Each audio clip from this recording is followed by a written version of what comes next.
everyone, welcome back to our channel and this course जहाँ हम C++ पढ़ रहे हैं।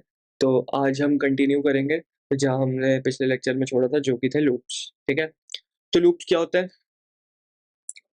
लूप्स प्रोग्रामिंग का वो कंसेप्ट है जो आपको बार बार सेम कोड को रन करने की परमिशन देता है, तब तक जब तक आप चाहते हो। जैसे अगर आप कोई ऑपरेशन करना चाहते हो, ऑपरेशन का मतलब है कुछ कोई लॉजिक लिखा है आपने और आपके पास कुछ इनपुट टेस्ट केस है, ठीक है? उस पे आप वही सेम लॉजिक बार-बार चलाना चाहते हो, तो आप लूप का यूज़ कर सकते हो। जो कोडसेफ वाला मेरे वीडियोज़ देखते हैं, उनको ये चीज़ समझ में आ गई होगी मैं किस चीज़ की बात कर रहा हूँ। जिनको नहीं पता, वो अभी समझ जाएँगे। जैसे कि अगर आपको सिंपल भाषा में कहूँ, अगर एक लाइन को 50 बार प्रिंट करना है, तो बार-बार थोड़ी लिखोगे, लूप्स का यूज़ करोगे ऑब्वियसली, ठीक है? तो फटाफट से लूप्स के बारे में पढ़ते हैं। तो सबसे पहले हम पढ़ेंगे फॉर लूप के बारे में। फॉर लूप क्या होता है? ठीक है? फॉर लूप के बारे में पढ़ेंगे। ठीक है? इस लूप के ना 3 कंपोनेंट्स होते हैं। इस लूप के कौन से कितने कंपोनेंट्स होते हैं? 3 कंपोनेंट्स। सबसे पहले आता है इनिशियलाइज़ेशन। सबसे पहले आता है इनिशियलाइज़ेशन, ठीक है? फिर उसके बाद आती है कंडीशन कि कब तक ये लूप चलेगा, ठीक है? फिर आता है इंक्रीमेंट, डिक्रीमेंट।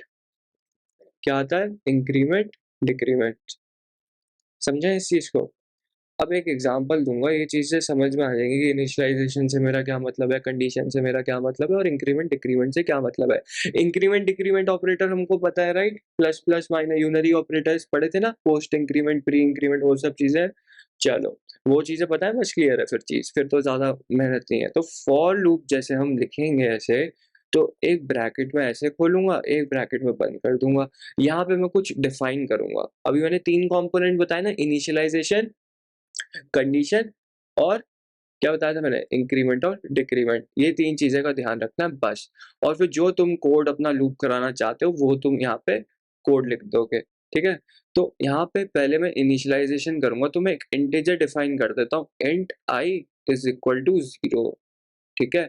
फिर यहाँ पे ये सेमीकोलन लगा दोगे, ठीक है? ये इनिशियलाइज़ेशन होगा कि मेरा जब लूप चलेगा, जो इंटीजर में इनिशियलाइज़ कर रहा हूँ, वो 0, पहले मैं 0 से चलाना चाहता हूँ, ठीक है?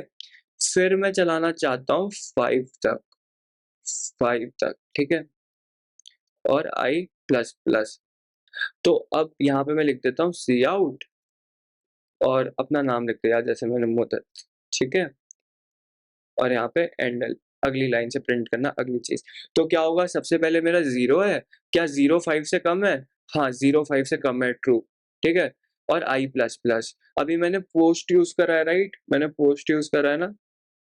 तो अब क्या होगा, यहाँ पे काउट मुद्दत लिखा हुआ है, तो यहाँ पे ना मुद्दत प्रिंट हो जाएगा मेरे, यहाँ पे मुद्दत प्रिंट हो जाएगा, ठीक है? फिर मेरा 1 हो जाएगा, जब ये लूप खत्म हो जाएगा, तब ये यहाँ पे 0 था ना, 0 था, i 0 था, फिर ये 1 हो जाएगा, ठीक है? फिर ये 1 हो जाएगा। आ रही बात समझ में? ठीक है? 1 हो गया। अब मेरा i क्या है? i ना मेरा 1 है अब। i मेरा 1 है, i तो मेरा 1 है, 1 इज़ लेस देन 5। अरे हाँ, 1 तो 5 से कम होता है, मतलब ये कंडीशन फिर से ट्रू है। फिर से मुद्दत प्रिंट हो जाएगा, ठीक है? फिर से मुद्दत प्रिंट हो जाएगा। फिर i प्लस प्लस है, फिर ये क्या हो जाएगा? अगली बार फिर से 2 हो जाएगा, फिर 2 लेस देन 5, फिर उसके बाद मुद्दत फिर से प्रिंट हो जाएगा। फिर ये क्या हो जाएगा? 2 हुआ था, फिर 3 हो जाएगा, i प्लस प्लस कर रहे हैं ना हम, फिर 3 आएगा, फिर 3 से चेक करेंगे, 3 लेस देन 5, ऐसे ही करते-करते जितनी बार आपने लिखा है, उतनी बार ये चलेगा। एक बार इसका एग्ज़ाम्पल देख लें, एक बार एग्ज़ाम्पल देख लेते हैं। हमने यहाँ पे 0 क्यों लिया? हमने यहाँ पे 0 क्यों लिया? देखो कंप्यूटर के अंदर यहाँ पे जो भी मतलब हम सी प्लस प्लस पढ़ रहे हैं, तो मोस्टली ना आपको ज़ीरो बेस्ड इंडेक्सिंग दिखेगी। ज़ीरो बेस्ड इंडेक्सिंग क्या होती है? जब हम अरे पढ़ेंगे थोड़ा और अच्छे से मतलब समझा पाऊँगा इस चीज़ को। ठीक है? ज़ीरो बेस्ड इंडेक्सिंग मतलब अ, आपका जो भी आप स्टार्ट कर रहे हो ना, आप 1 से नहीं स्टार्ट करोगे, आप 0 से स्टार्ट करोगे। अगर आप 1 से स्टार्ट कर रहे हो तो उसको कहते हैं वन बेस्ड इंडेक्सिंग। ठीक है? ये आपके ऊपर है, आप कौन-सी इंडेक्सिंग यूज़ करना चाहते हो। अगर हम 0 यूज़ करेंगे तो ज़्यादा कंफर्टेबल रहेगा हमको। ये चीज़ मैं आगे आपको अगले आने वाले अगले वीडियो या उसके अगले वीडियो में और अच्छे से समझा दूँगा। ठीक है? तो चलो एक नई क्लास बनाते हैं, आज हमारी क्लास 4 है आई गेस, तो आज क्लास 4.cpp बनाऊँगा, फटाफट से मैं जो चीज़ें मुझे चाहिए होती हैं सी प्लस प्लस वाली फाइल में, वो फटाफट से लिख देते हैं, ठीक है? यूजिंग नेमस्पेस एसटीडी, ठीक है? और उसके बाद मुझे क्या करना है, एक इंट में यूज़ करना है और ऐसे आया, ठीक है? ये तो क्लियर है ना? तो अब क्या करना है, हमें फॉर लूप का यूज़ करना है, तो मैं यहाँ पे फॉर लूप यूज़ करता हूँ, int i is equal to 0, i less than 5, i plus plus, ठीक है। और यहाँ पे सी आउट लिख देता हूँ मुद्दत, और यहाँ पे आई भी प्रिंट करा देते हैं, ठीक है। आई भी प्रिंट करा देते हैं ताकि हमको पता चलता रहे ना कौन सा काउंट है, कौन सा काउंट कब तक है, ठीक है। और मैं यहाँ पे इस चीज को प्रिंट करा देता हूँ तो तुम्हें दिख जाएगा। देखो मुद्दत पहले 0 बार, देखो अब ध्यान से देखना, यहाँ पे आई प्लस प्लस है, ठीक है। तो जब ये लाइन एग्जीक्यूट हो जाएगी उसके बाद मेरा आई का काउंट प्लस होगा। तो अभी ये 0 है, फिर उसके बाद मेरा 1 आया, फिर 2 आया, फिर 3 आया, फिर 4 आया। अगर मैं यहाँ पे क्या करता, 1 से स्टार्ट करता ना, 1 से स्टार्ट होने पे ये हम कौन सा यूज कर रहे हैं यहाँ पे, लेस देन की जगह लेस देन इक्वल टू कर देता, तब भी 1 से लेके 5 तक ही प्रिंट होता, ठीक है। तो आप कुछ भी कर सकते हो, ऐसा जरूरी नहीं है ये 1 बेस्ड इंडेक्सिंग होगा वो 0 बेस्ड होगा, इसको और अच्छे से हम समझेंगे।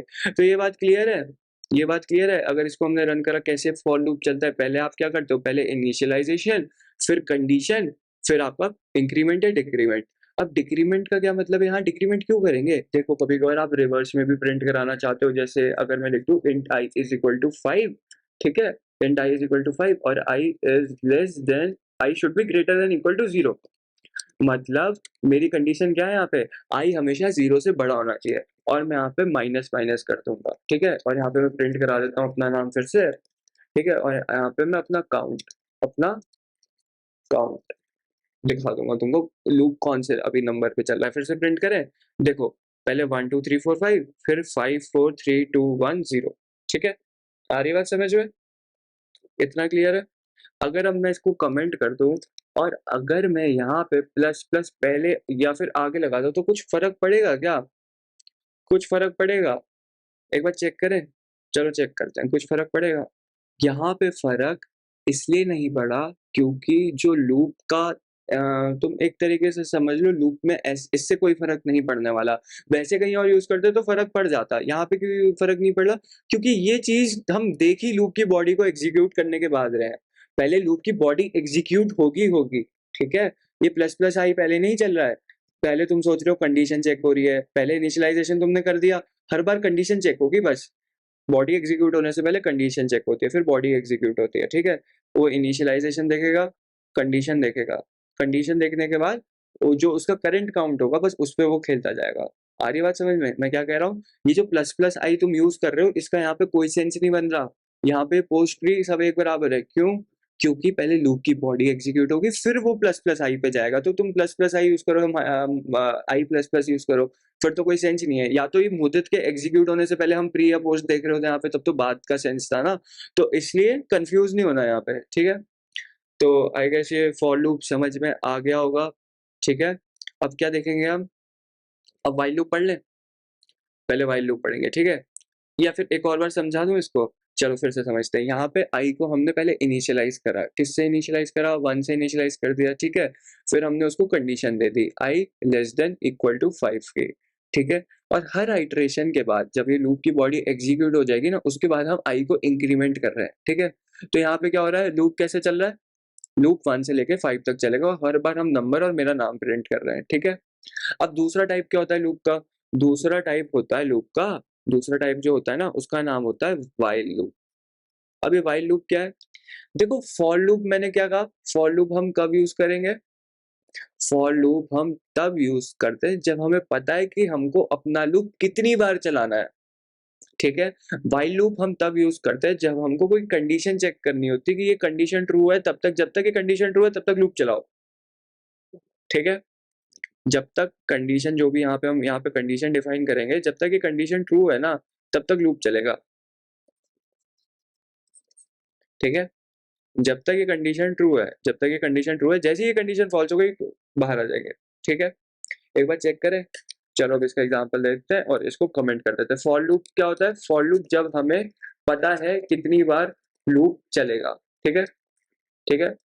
और जब हमें कंडीशन के बेसिस पे लूप चलाना है तब हम यूज करते हैं व्हाइल लूप, ठीक है। यहाँ पे कंडीशन लिखनी है, तो जैसे मैं एक वेरिएबल इनिशियलाइज कर लेता हूँ int i is equal to 0, और मैं लिख देता हूँ i जब तक 5 से बड़ा नहीं है तब तक मेरा लूप चलता रहेगा, ये मैंने कंडीशन डाल दी, ठीक है। जब तक मेरा i 5 से बड़ा नहीं है, या सॉरी वो तो फॉल्स हो जाएगी ना, i तो 5 से बड़ा ही नहीं है ना, तो यहाँ पे i लेस देन 5, तो यहाँ पे हम क्या कर रहे हैं, ध्यान से देखना, भूल जाओ जो मैंने कहा, यहाँ पे मैंने कंडीशन डाली i लेस देन 5, मतलब i 0 5 से छोटा है, कंडीशन ट्रू है, मेरा लूप चल जाएगा, ठीक है, लूप मेरा चल जाएगा। तो मैं यहाँ पे लिख देता हूँ सी आउट i एंड s, ठीक है। लेकिन अब एक बात ध्यान से देखो, तुम फंस जाओगे यहाँ पे, ये हमेशा कंडीशन ट्रू ही रहेगी, क्योंकि 0 तो 0 ही रहेगा ना, जितनी बार भी प्रिंट कराओ। तो व्हाइल लूप एक बार ऐसा चला के देखो, तुम्हारे कंप्यूटर के धुएं उड़ जाएंगे, चाहे कितना ही अच्छा लैपटॉप क्यों ना हो। एक बार चला के देखो, छोड़ दो कंप्यूटर को, एक बार चला के देखो और छोड़ दो कंप्यूटर को, इन्फिनिटी लूप चलता रहेगा, चलता रहेगा, चलता रहेगा। दिखाऊं चला के, देखो प्रिंट हो रहा है, प्रिंट हो रहा है, होते रहेगा, होते रहेगा। कंट्रोल सी दबा देना, ठीक है, कमांड मैक ओएस वाले यूजर्स कंट्रोल सी दबा दो, ठीक है, वरना ये चलता रहेगा, चलता रहेगा, चलता रहेगा, ठीक है। तो ऐसा मत करना। अब हम क्या करें, इंक्रीमेंट कर दो ना, इंक्रीमेंट कर दो, इंक्रीमेंट कर दो। एक बार प्रिंट हुआ 0, फिर 1 हो जाएगा, फिर 2 हो जाएगा, फिर 3 हो जाएगा, फिर 4 हो जाएगा, फिर फाइनली 5 होगा, व्हाइल लूप के बाहर आ गए, ठीक है। एक बार चला के दिखाओ, लो चला के देख लो, 0 1 2 3 4 लूप खत्म। आ गया समझ में व्हाइल लूप? ऐसे व्हाइल लूप काम करता है, ठीक है। यहाँ पे भी आपको वही आउटपुट मिल रहा है जो हमने पहले देखा, पहले वाले लूप में, ठीक है। अब एक और इससे मिलता जुलता लूप होता है जिसे हम कहते हैं do while loop. Do while loop, ये डू व्हाइल लूप क्या होता है? देखो व्हाइल लूप में ना सबसे पहले कंडीशन चेक होती है। अगर लेट से मैं यहाँ पे 6 कर देता, लेट से मैं यहाँ पे 6 कर देता, तो ये लूप चलता, कुछ भी प्रिंट नहीं होता। देखो कुछ भी प्रिंट नहीं हुआ यहाँ पे, क्योंकि सबसे पहले यहाँ पे कंडीशन चेक होती है। डू व्हाइल लूप में ऐसा नहीं होता। डू व्हाइल लूप में क्या होता है, डू व्हाइल में कम से कम आपका लूप एक बार चलेगा ही चलेगा। सबसे पहले आपका डू आप लिखोगे, यहाँ पे आप अपना कोड लिखोगे, ठीक है, ये सिंटेक्स होता है। और फिर आपके इसके एंड में व्हाइल लूप और यहाँ पे कंडीशन, ये इसका सिंटेक्स होता है, ठीक है, ये इसका सिंटेक्स होता है। तो डू व्हाइल लूप में अगर आप चाहते हो कि आपका लूप कम से कम एक बार तो चले ही चले, और उसके बाद आप कंडीशन चेक कराना चाहते हो, अगर कंडीशन फॉल्स नहीं हुई तब चले, वरना ना चले, ठीक है, तो आप डू व्हाइल लूप का यूज करोगे। तो मैं यहाँ पे आपको चला के दिखाता हूँ, इसको मैं कमेंट कर दूंगा, ठीक है। और यहाँ पे डू सी आउट मैं अपना नाम प्रिंट कराऊंगा, ठीक है। और देखो पिछले वाले उसमें क्या हुआ था, हमारी कंडीशन गलत थी इसलिए लूप नहीं चला। लेकिन यहाँ पे देखो मैं यहाँ पे लिखता हूँ I should be less than 5, लेकिन स्टिल हमारा एक बार लूप चल जाएगा। अब मैं रन करके दिखाऊं आपको, ये देखो लूप चल गया, एक बार प्रिंट हो ही गया, एक बार प्रिंट हो ही जाएगा, ठीक है। फिर उसके, क्योंकि इसमें बाद में कंडीशन चेक कर रहे हैं प्रिंट कराने से पहले, ठीक है। और अगर मैं यहाँ पे आई प्लस प्लस लिख दूं और इस आई को 0 करा दूं, तो सिमिलरली वैसे ही चलेगा जैसे पहले चल रहा था। यहाँ पे 5 बार प्रिंट हो जाएगा, 1 2 3 4 5, ठीक है। तो आसान था ना, आसान था। Do while loop for loop ये सब आसान ही तो थे, ज्यादा कुछ थोड़ी था। चलो, अब हमने पिछले लेक्चर में एक चीज छोड़ दी थी। क्या छोड़ दी थी हमने ना, ब्रेक और कंटिन्यू के बारे में पढ़ा था, वो हमने उसके एग्जाम्पल्स नहीं देखे थे, ठीक है।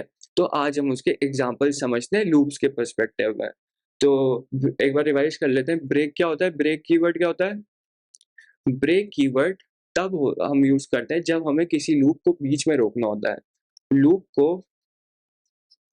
को बीच में रोकना है, बीच में रोकना है, तो हम क्या करेंगे, ब्रेक कीवर्ड का यूज करेंगे। कंटिन्यू का क्यों करेंगे, कंटिन्यू कीवर्ड तब यूज करना है जब हमें लूप की एक आइट्रेशन स्किप करनी है। लूप की एक आइट्रेशन आइट्रेशन स्किप करनी है, ठीक है। चलो फटाफट से देखें आइट्रेशन क्या होती है। जैसे देखो यहाँ पे हम मुद्दत प्रिंट कर रहे थे, यहाँ पे भी हम यहाँ पे नंबर प्रिंट कर रहे थे। जब एक नंबर प्रिंट करता है तो मतलब एक आइट्रेशन हो गई, मतलब एक लूप के अंदर आपने जो भी कोड लिख रखा है अगर वो एक बार एग्जीक्यूट हो गया तो उसको हम एक आइट्रेशन मानेंगे, ठीक है।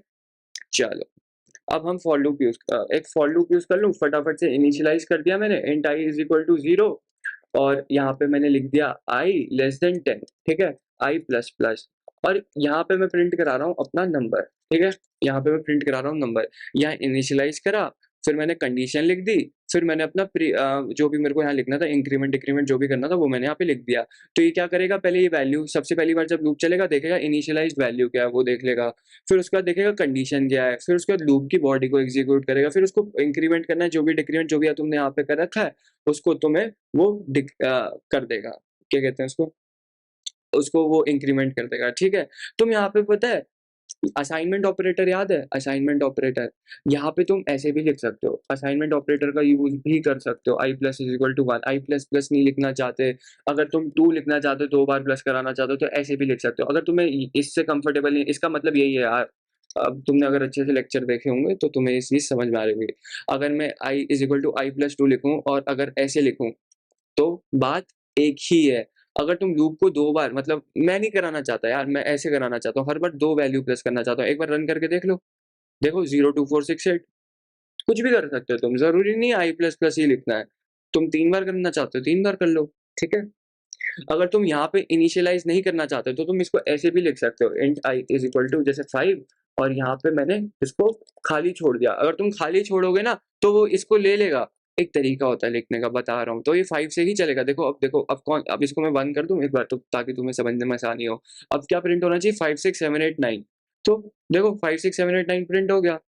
तरीके बता रहा हूँ, एक चीज़ को लिखने के बहुत तरीके होते हैं, ठीक है? और अगर तुम यहाँ पे आई भी लिख दोगे ऐसे, तो भी चल जाएगा। लो, ठीक है? यहाँ पे क्या आ रहा है? एक्सप्रेशन रिजल्ट अनयूज्ड, मतलब कह रहा है मत करो ऐसा, ठीक है? तो मत करो ऐसा, मत करो, हटा दो इसको ऐसे, ऐसे ही ठीक लग रहा है। या फिर लिख ही दो, या तो अगर मैं यहाँ पे i इज इक्वल टू 7 लिखूंगा, यहाँ पे मैं इनिशियलाइज कर चुका हूँ, लेकिन यहाँ पे मैं उसकी वैल्यू बदल रहा हूँ, तो ऐसे भी मैं कर सकता हूँ, ठीक है? 7 8 9 प्रिंट हो गया। तो बहुत तरीके हैं एक चीज़ को करने के लिए, ठीक है? थोड़ा एक खेलते रहो उस चीज़ के साथ, तो तुम्हें बहुत सारी चीज़ें समझ में आ जाएँगी। अब देखो जैसे किसी को फ़ोन चलाना बचपन में, मतलब जैसे एक न्यूबॉर्न बेबी है, उसको फ़ोन चलाना नहीं आता ना, फिर भी चला लेता है ना खुद से, कर करके, कुछ ना कुछ कर करके आ ही जाता है, राइट? फ़ोन में बहुत सारी चीज़ें ऐसी होती हैं जो हमें नहीं आती, लेकिन जब हम करते हैं, या फिर कोई नया गेम है, नया गेम डाउनलोड करते हो, हल्के-हल्के आ ही जाता है ना, क्योंकि करते हैं उसमें कुछ ना कुछ। तो ये भी एक गेम ही समझ लो इसको, आ ही जाएगा अपने आप, ठीक है? तो हमको, लेकिन हम कांसेप्ट से थोड़ा भटक गए, हम समझ रहे थे ब्रेक कीवर्ड क्या होता है। अब इस चीज़ को मैं हटाता हूँ ज़रा, ठीक है? यहाँ पे int i is equal to 0, ठीक है? अब मैं क्या एक कंडीशन इफ स्टेटमेंट की मदद से लिखना चाहता हूँ कि जब मेरा i 5 हो जाए ना, मुझे क्या करना है, मुझे ब्रेक कर दो, मुझे अब लूप ही नहीं चलाना, मुझे लूप चलाना ही नहीं है। तो i जब 5 होगा तो ये ब्रेक स्टेटमेंट एग्जीक्यूट हो जाएगी, ठीक है? तो यहाँ पे क्या होगा? 0 होगा, 0 पे वो आएगा, चेक करेगा, अरे 0 नहीं है, प्रिंट कर दो। अरे 1 नहीं है, प्रिंट कर दो। अरे 2 नहीं है, प्रिंट कर दो। अरे 3 नहीं है, प्रिंट कर दो। 4 नहीं है, प्रिंट कर दो। 5 है, ब्रेक कर दो, ठीक है? देखें 0 1 2 3 4, आई बात समझ में? लूप को खत्म कर दिया, लूप के बाहर ही ले आया वो। आ रही बात समझ में? ब्रेक कीवर्ड का मतलब, अगर मैं इसको कमेंट कर दूं तो सही चलेगा लूप, पूरे सारी वैल्यूज प्रिंट होगी 9 तक। देखो 0 1 2 3 4 5 6 7 8 9। अगर ये ब्रेक कीवर्ड का मैं यूज कर रहा हूँ, मैं कह रहा हूँ अगर 5 की वैल्यू आती है ना प्रिंट करने के लिए, तो लूप खत्म कर देना। और अगर यहाँ पे मैं ब्रेक की जगह कंटिन्यू यूज करता तो, अगर यहाँ पे मैं ब्रेक की जगह कंटिन्यू यूज करता तो सिर्फ वो वाला आइट्रेशन स्किप होता, वो वाला आइट्रेशन स्किप होता। क्या होता? वो कहता 0 है, प्रिंट कर दो, 1 है, प्रिंट कर दो, 2 है, प्रिंट कर दो, 3 है, प्रिंट कर दो, 4 है, प्रिंट कर दो, अरे 5 है, स्किप कर दो। जितना भी कोड इस कंटिन्यू के बाद लिखा हुआ है, कुछ एग्जीक्यूट नहीं होगा, वो सीधा ये वाली जो तुम्हारी स्टेटमेंट होगी, जितना भी तुम इंक्रीमेंट या डिक्रीमेंट कर रहे होगे, वो एग्जीक्यूट हो जाएगी और फिर वो अगला इटरेशन पे चले जाएगा, ठीक है? एक बार चेक करें, अब सिर्फ 5 नंबर प्रिंट नहीं होगा हमारा, ध्यान से देखना। देखो 0 1 2 3 4 5 प्रिंट नहीं हुआ हमारा। ब्रेक में क्या हो रहा था? लूप ब्रेक हो रहा था, कंटिन्यू में आइट्रेशन स्किप हो रही है, ठीक है? ये छोटी-छोटी चीज़ें बहुत ज़रूरी होती हैं आने के लिए, ठीक है? क्योंकि जब आप कोई बहुत लॉजिकल क्वेश्चन सॉल्व कर रहे हो, या कोई भी बड़ा प्रोग्राम बना रहे हो, तो ये सब छोटी-छोटी चीज़ें बहुत हेल्प करती हैं। तो जब ये बेसिक कांसेप्ट्स क्लियर होंगे तभी तो वो बड़ा प्रोग्राम बना पाओगे, राइट? छोटी-छोटी चीज़ों से ही बड़ी चीज़ बनती है, ठीक है ना? तो आ रही बात समझ में? अब व्हाइल लूप में यूज़ कर सकते हैं इसका? ऑब्वियसली कर सकते हैं। तो व्हाइल लूप में भी दिखा देता हूँ एक एग्जांपल आपको, सिमिलर एग्जांपल दिखाऊँगा, ठीक है? सिमिलर एग्जांपल दिखाते हैं, फिर लेक्चर को एंड करते हैं। तो यहाँ पे अगर मैं एक int i is equal to 0 लिख दूँ, ठीक है? और यहाँ पे i जो है ना मेरा 10 से कम होना चाहिए, सेम एग्जांपल दिखा रहा हूँ, ठीक है? और मैं यहाँ पे काउट i एंडल, ठीक है? और i प्लस प्लस, ताकि मैं इन्फिनिटी लूप में फँस ना जाऊँ, ठीक है? और अब मैं क्या कर रहा हूँ, ये कंडीशन चेक कर रहा हूँ कि क्या 0 मेरा 10 से कम है? हाँ, कम है, प्रिंट कर दो फिर। और यहाँ पे सेम कंडीशन में लिखूँगा जो ऊपर लिखी थी। तो यहाँ पे भी मैं वही कर रहा हूँ, ठीक है? व्हाइल लूप में भी आप सिमिलर तरीके से यूज़ करोगे, ठीक है ना? इसमें कुछ अलग नहीं होगा। तो एक बार रन करके दिखाता हूँ, तो यहाँ पे क्या होगा आप सबको पता है, अभी जस्ट हमने समझा। जब ये वैल्यू 5 हो जाएगी तभी ब्रेक कर देगा, ये लूप के बाहर निकल जाएगा, ठीक है। एक बार चेक करें, देखो 0 1 2 3 4, अरे खत्म हो गया तो बाहर आ गए। और अगर कंटिन्यू होता तो 5 प्रिंट नहीं होता, ठीक है। तो ऐसा कुछ नहीं है कि किसी और लूप में इसका कुछ बदल जाएगा, कुछ नहीं बदलेगा, फंक्शन वही रहेगा उसका जो वो है, ठीक है। तो तुम पता है तुमको यहाँ पे क्या हो रहा है, यहाँ पे क्या हो रहा है, यहाँ पे हम इनफाइनाइट लूप में फंस गए। कोई सोच सकता है कैसे? एक बार वीडियो पॉज करके सोचो यहाँ पे हम क्या कर रहे हैं, हमने क्या गलती कर दी। हमने ध्यान से देखो क्या गलती कर दी, हमने यहाँ पे कंटिन्यू तो लिख दिया, मैंने तुमसे कहा था स्किप कर देता आइटरेशन, अभी समझा ना हमने कि यार ये ना जो नीचे लिखा हुआ कोड है ना वो स्किप कर देता है। अब फॉर लूप में तो हम यहाँ पे डिफाइन कर देते हैं, जो लूप की बॉडी होती है वो तो हमने स्किप कर दी, कंटिन्यू वहाँ पे यूज कर रहे थे, स्किप कर दी, उसके बाद उसने इंक्रीमेंट कर लिया। लेकिन इसकी बॉडी में हमने इंक्रीमेंट की स्टेटमेंट लिख रखी है और वो भी स्किप हो गई, इसलिए वो कुछ यहाँ पे देख रहे हो कंपाइलर मेरा कुछ प्रिंट ही नहीं कर रहा, वो इन्फिनिट लूप में फंस चुका है, इनफाइनाइट लूप में वो फंस चुका है, इसलिए नहीं हो रहा। समझ में आई? तो अब इस चीज से बचने के लिए मैं क्या करूंगा, मैं यहाँ पे एक आई प्लस प्लस की स्टेटमेंट लिख देता हूँ कि अगर यहाँ पे ना आई जब 5 होगा तो पहले 6 कर देना फिर स्किप करना, ठीक है। क्योंकि यहाँ पे हम मैं वही सोचूं कि क्या हो गया एकदम से, फिर मैंने ध्यान दिया, मैंने कहा ये तो इनपुट देख रहे हो ध्यान से, इसलिए ध्यान से करनी है सारी चीजें। अब तुमने यहाँ पे कंटिन्यू तो यूज कर लिया और यहाँ पे आई प्लस प्लस बाहर लिख रखा है, वो प्रिंट तो नहीं करेगा लेकिन वो इंक्रीमेंट डिक्रीमेंट भी नहीं कर रहा। आ रही बात समझ में? अब देखो अब सही चलेगा, अब देखा 0 1 2 3 4 6 7 8 9, ठीक है, क्लियर है अब? तो आज हमने लूप्स पढ़ लिए, फॉर लूप पढ़ा, वाइल लूप पढ़ा, डू वाइल लूप पढ़ा, एक फॉर ईच लूप भी होता है जो कि अभी हम नहीं पढ़ेंगे, ठीक है। जब हम एसटीएल या फिर अरेज पढ़ लेंगे ना उसके बाद पढ़ेंगे फॉर ईच लूप, ठीक है।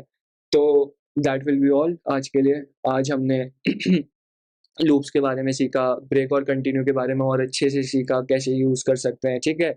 अगले वीडियो में हम पढ़ेंगे फंक्शंस और अरेज के बारे में, ठीक है। तब तक के लिए प्रैक्टिस करते रहो और किसी को अगर डाउट है तो मुझे कमेंट्स में बताओ। चलो फिर bye bye, that will be all, good night, bye bye.